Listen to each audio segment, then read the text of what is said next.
Las lecturas son especialmente potentes y fuertes como es toda la palabra de Dios, pero hoy en esta primera lectura del primer libro de los Reyes, en la que Elías se ha refugiado en la roca, allí en una cueva de la roca, y ha recibido la voz del Señor de que iba a recibir una experiencia de la presencia divina, y nos cuenta cómo vino allí un huracán destructivo y allí no estaba Dios. Después vino el terremoto, allí no estaba Dios. Vino un fuego que lo consumía todo, tampoco allí estaba Dios. Y después vino una brisa ligera y entonces Elías salió y se tapó el rostro con el manto propio de la presencia de Dios. Quien no ha tenido experiencia de Dios porque se ha alejado de Él y no ha querido nunca ponerse al alcance de Dios, no podrá entender nada de esta experiencia que tuvo Elías, que es una experiencia semejante también a la que tuvieron los apóstoles que nos relata el Evangelio de San Mateo.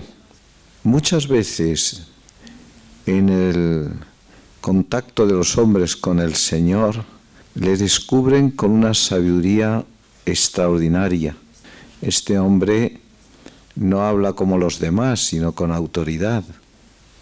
Habéis oído a los antiguos que se dijo, pero yo os digo. Y hablaba con la autoridad divina.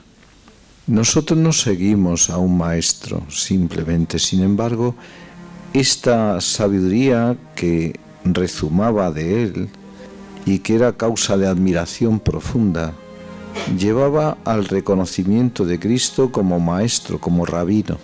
La enseñanza de Cristo era sorprendente, absolutamente sorprendente. Muchas veces a la gente mejor preparada de los príncipes, los escribas y fariseos, les dejaba sin palabras. Nosotros, que somos el pueblo elegido de Dios, ¿tenemos que pagar impuestos al César o no? Dejadme una moneda, ¿qué es lo que veis ahí? ¿De quién es esa efigie? Pues dad al César lo que es del César y a Dios lo que es de Dios. Era algo así como decir, ni pagáis los impuestos, ni tampoco dais culto a Dios verdadero, porque vuestro corazón está muy lejos de Dios. Como decían por los profetas, este pueblo me invoca con los labios, pero su corazón está lejos de mí. Dios ve el corazón. Lo que importa es el corazón del hombre. Que el corazón del hombre esté totalmente unido al Espíritu de Dios, simbolizado en esa brisa. La verdad es que el huracán, el terremoto o el fuego acobardan al hombre. Una brisa suave no le acobarda, sino que uno se deleita en esa brisa suave. El poder de Dios, la muestra del poder de Dios haciendo como ha hecho el universo y la creación entera, nos acobarda a todos nosotros. Pero fíjate una cosa que en el Evangelio aparece.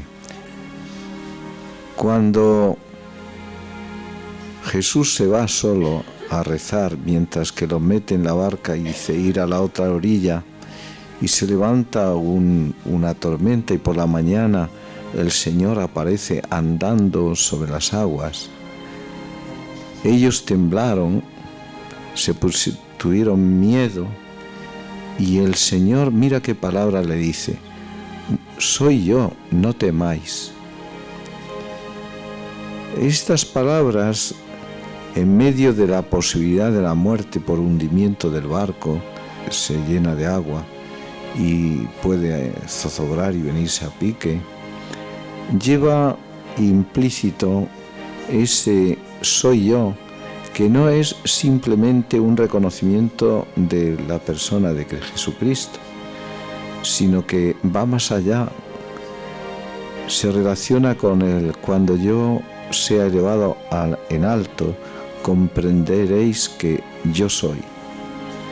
Porque emplea la misma palabra que en la revelación del Sinaí hace Yahvé Dios a Moisés. De modo que el yo soy, no temáis, es soy Dios, estáis en mis manos, no tenéis que tener miedo. No solamente se da a conocer, sino que se da a conocer en su esencia, en la realidad más profunda de su ser, es decir, en su divinidad. Por eso San Pedro tiembla después de haber pasado esa experiencia. Si eres tú, mándame ir a ti.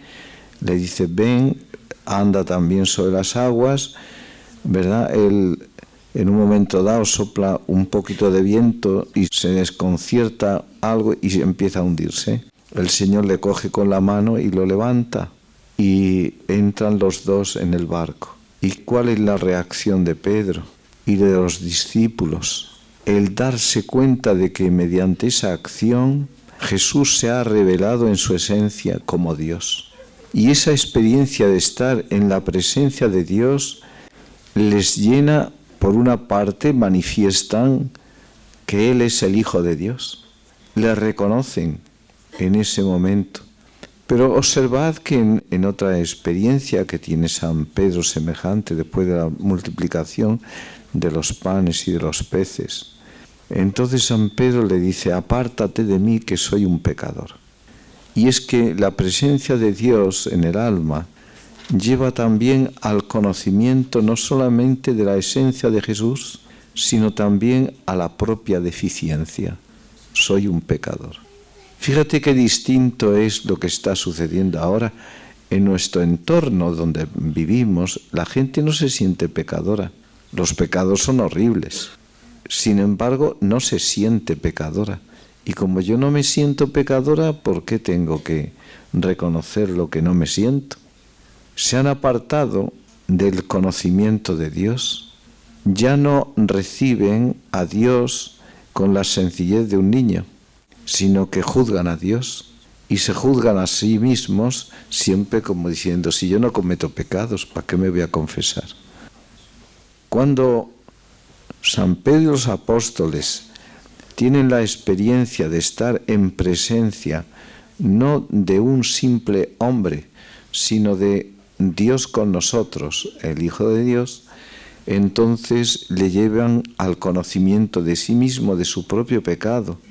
Observa que esto es, en lo que es la fenomenología del hecho religioso, lo que ocurre a cualquier espíritu humano profundamente religioso.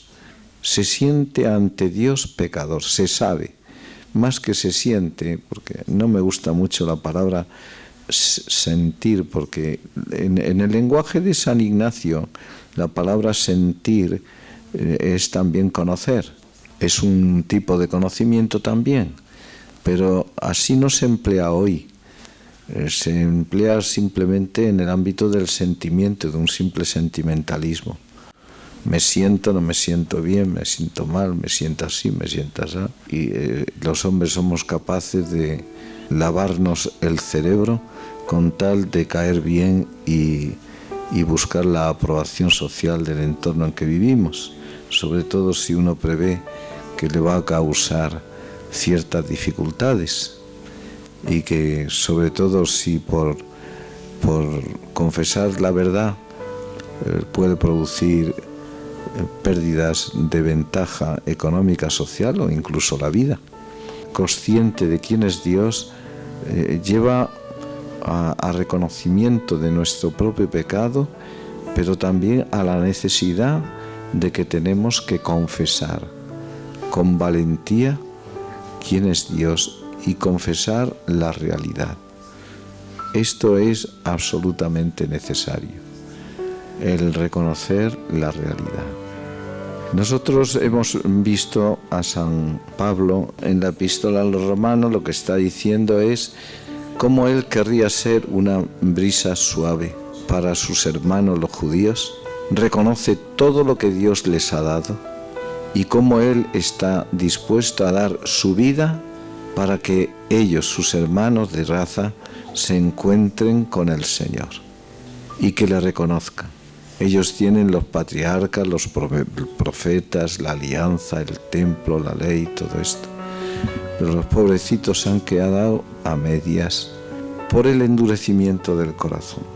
Vamos a pedir nosotros hoy también por el pueblo judío, para que puedan reconocerle a Jesús como Dios y que no tengan miedo, y que así como San Pablo se entregó para que ellos pudieran tener la luz, aunque se resistieron, pero está profetizado que un día encontrarán esa luz.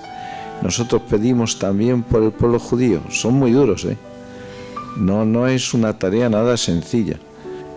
Son muy orgullosos, muy duros, con una dureza tremenda, ¿verdad? Vamos a pedir por ellos para que se abran al amor, para que se abran al amor total. Y ese amor total no es otro sino Jesucristo. Que se reconozca cuando hay un conocimiento verdaderamente y un descubrimiento de Cristo nuestro Señor como Dios y Señor. Entonces ya empieza el reconocimiento de que Él no es un simple maestro, ni un simple rabino, sino que Jesús es el Kyrios. Y por Kyrios significa el Señor.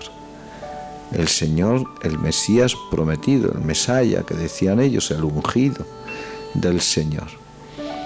Y entonces de Dios, y le pedimos que se le muestre, porque en ese reconocimiento a la misma vez como Señor y en el descubrimiento de que nosotros somos duros de corazón y que somos pecadores, puede venir la conversión, la necesidad que tenemos los hombres de ser perdonados, de que el Señor tenga misericordia de nosotros.